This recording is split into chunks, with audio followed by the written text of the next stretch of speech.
네, 안녕하십니까. 대전 유성을 황정화 의원입니다. 네, 최상목 경제부총리께 질의 드리겠습니다. 네. 부총리님, 올해 세수 결손액이 29조 7천억 원, 지난해 56조 원에 이어서 윤석열 정부 들어서 수십조 원의 세수 결손이 일상화되고 있습니다.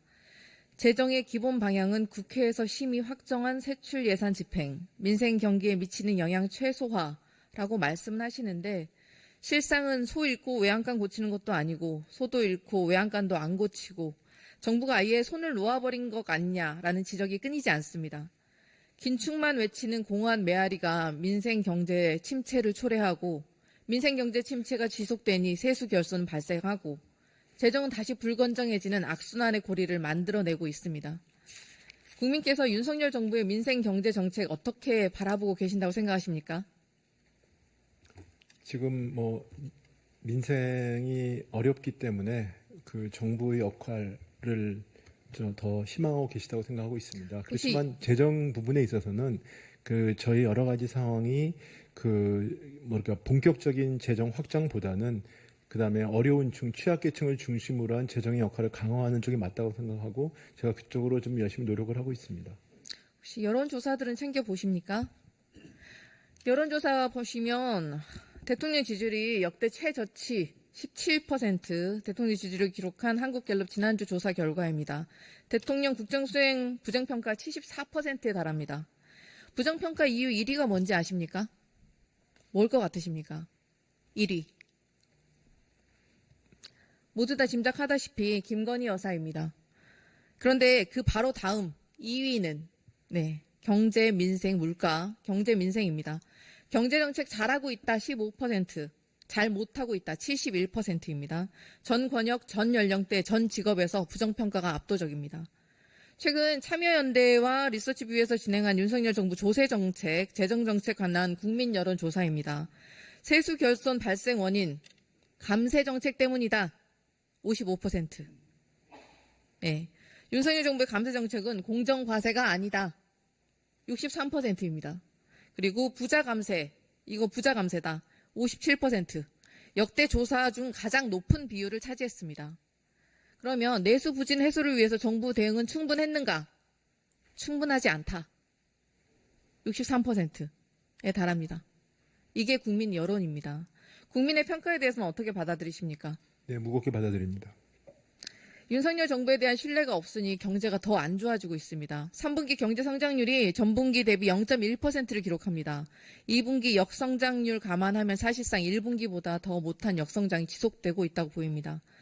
내수가 회복세라고 하지만 통계청에서 발표한 9월 소매 판매는 전월 대비 0.4% 감소, 전년 동월 대비로는 2.2% 급감했습니다. 정부는 반등이라지만 각지에서 내수 부진 아우성이다. 3분기 경제성장률 수출 내수 모두 부진하다. 조선일보, 다른 데도 아닌 조선일보에서마저 정부의 낙관론을 질타하고 있습니다. 민생 경제의 한파가 닥쳐오니 고용마저 무너져 내리고 있는데 윤석열 정부 9월 고용동향 15세 이상 고용률 그리고 경제활동 참가율에서 역대 최고를 기록했다며 자화자찬을 했습니다. 그런데 각종 지표를 조금만 들여다보면 상황이 골병이 들어가고 있는 일자리 상황이 보이는 상황입니다. 보시면 통계청 마이크로 데이터 한번 분석해 보셨습니까? 네, 분석한 자료를 봤습니다. 네, 9월 비자발적 실직자 120만 명, 8개월 연속 증가합니다. 그리고 청년 상용직 취업자 수는 전년 동월 대비 18만 6천 명이나 급감했습니다. 청년 측 상용직이 21개월 연속 줄었는데 임시직 3만 명, 무급 가족 종사자는 1만 명이 늘어났습니다. 이게 무엇을 말합니까? 고용률의 착시 아닙니까? 질 좋은 일자리는 사라지고 민생 고통에 청년들이 일용직, 임시직으로 내몰리고 있다는 뜻입니다. 윤석열 정부, 문재인 정부를 비난하면서 질 안 좋다고 외치더니 본인들의 일자리 상황이 이렇게 지표로 드러나니까 고용률 역대 최고치라면서 자화자찬해서야 되겠습니까? 부총님 요즘 나오는 기사들 보십니까? LG 디스플레이 희망퇴직, KT 희망퇴직, 올해 역대급 실적을 기록했던 기아도 희망퇴직, 하나시스템 희망퇴직, SK텔레콤 희망퇴직. 기사에 나온 것가 이 정도입니다. 고용이 회복되고 있는 것은 맞습니까? 뭐 고용률이 양호한 거는 사실이고요. 다만 제가 정부가 좋은 지표도 얘기하고 그렇지 않은 부분은 같이 얘기하고 있습니다. 그렇기 때문에 지금 그 내용 면에서 여러 가지 지적하신 것들, 그다음에 좀 그런 것들 물론 구조적인 변화도 있지만 특히 뭐 청년층에 대한 얘기들, 그다음 청년층의 취업심이 늘었다는 얘기들, 그런 부분에 저희가 무겁게 받아들이고 거기에 관련된 정책들을 저희가 나름대로는 여러 가지 마련을 하고 또 그거에 대해 박차를 가하려 노력하고 있습니다. 네. 네, 감사합니다.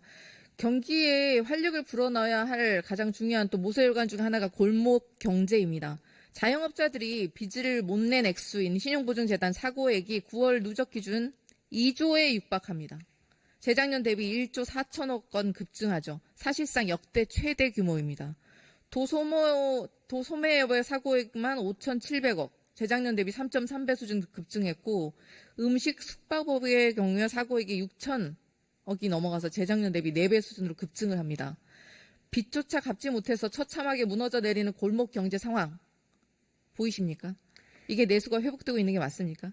이것도 천천히 내수가 느껴지는 회복되고 겁니까? 있다는 말씀을 드린 적은 없고요. 네. 그다음에 골목 상권이나 자영업자의 그런 어려움은 저희도 잘 알고 있고 그렇기 때문에 이 부분들은 다만 경기적인 순환뿐만 아니라 구조적인 문제, 그동안 그 코로나를 거치면서 그분들의 빚 채무가 많이 늘었고 또 금리가 올라갔고 그다음에 온라인 이 활발화된 여러 가지 것들이 복합적인 것입니다. 그래서 저희도 그런 부분들에 대해서 그분들의 그 빚을 갚을 수 있거나 아니면 새 출발을 할 수 있는 부분들, 구조적인 부분을 포함해서 그 다음에 또 경기적인 요인을 해서 여러 가지 다양한 대책들을 마련하고 그걸 갖다가 추진하고 있고 부족한 점이 있으면 말씀 주시면 더욱더 보완하겠습니다.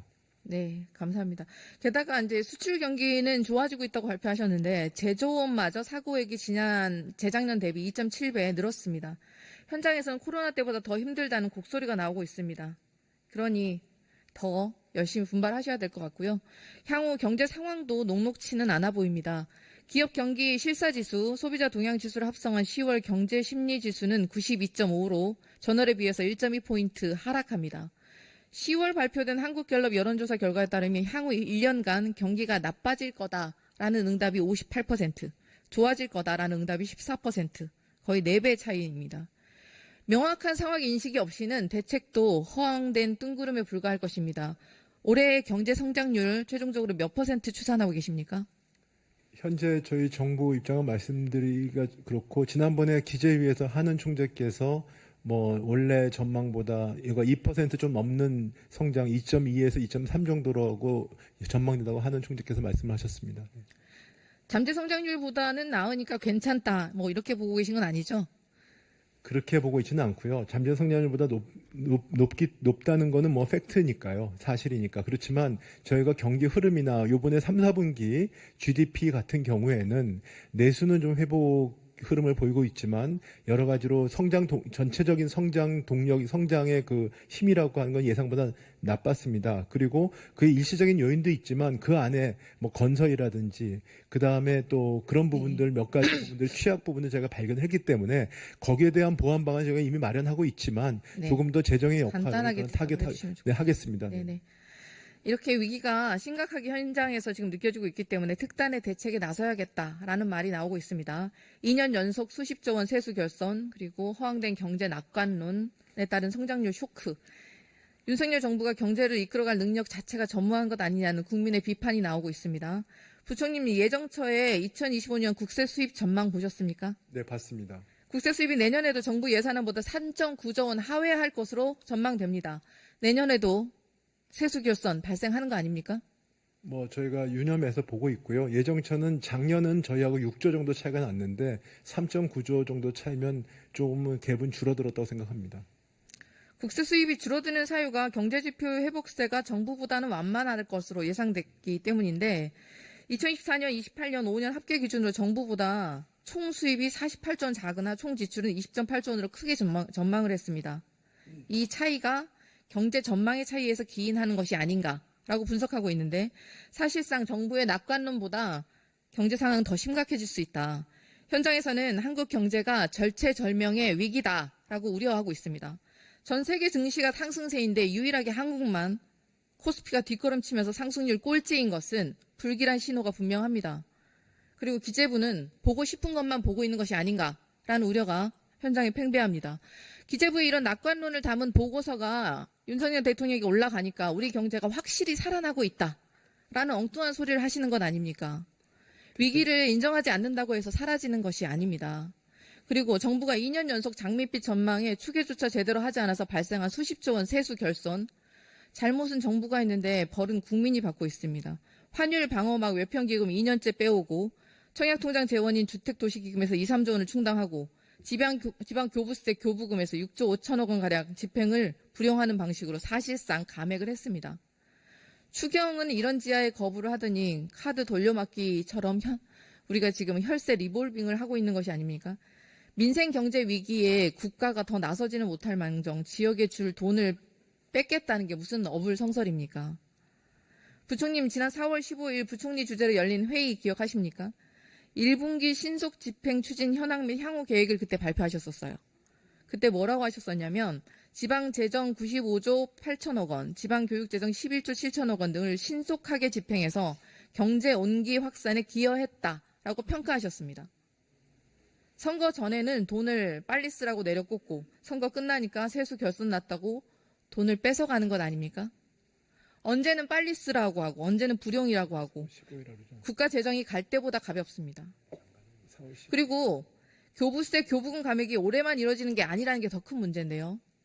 올해 9조 7천억 원이 삭감되어야 하는데 올해는 6조 5천억 원만 삭감을 하고 내후년까지 3조 2천억 원을 추가로 분산 삭감하는데 말이 분산 삭감이지 사실상 정작 9조 7천억 원을 다 뺏어가겠다는 것 아닙니까? 의원님 말씀하신데 제가 그렇긴 하는데 뺏어가는 거는 좀 과한 표현이시고요.